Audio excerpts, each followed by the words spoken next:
Michée. Chapitre 2.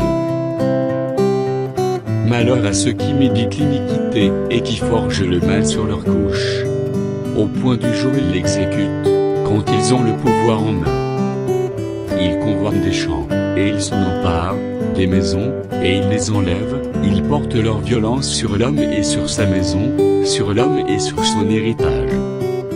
C'est pourquoi ainsi parle l'Éternel, voici, je médite contre cette race un malheur, vous n'en préserverez pas vos coups, et vous ne marcherez pas la tête levée, car ces temps seront mauvais.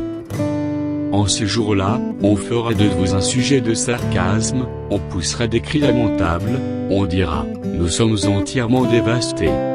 Il donne à d'autres la part de mon peuple. Et quoi? Il me l'enlève. Il distribue nos champs à l'ennemi. C'est pourquoi tu n'auras personne qui étende le cordeau sur un lot, dans l'assemblée de l'Éternel.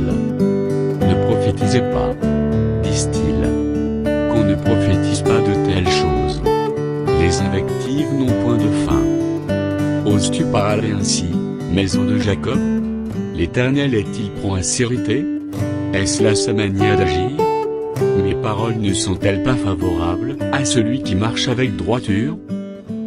Depuis longtemps on traite mon peuple en ennemi, vous enlevez le manteau de dessus les vêtements, de ceux qui passent avec sécurité, en revenant de la guerre. Vous chassez de leur maison chérie les femmes de mon peuple, vous ôtez pour toujours ma parure à leurs enfants. Levez-vous, marchez. Car ce n'est point ici un lieu de repos, à cause de la souillure, il y aura des douleurs violentes. Si un homme court après le vent et débite des mensonges, je vais te prophétiser sur le vin, sur les boissons fortes.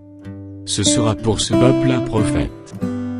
Je te rassemblerai tout entier, ô Jacob. Je rassemblerai les restes d'Israël, je les réunirai comme les brebis d'une bergerie, comme le troupeau dans son pâturage, il y aura un grand bruit d'hommes.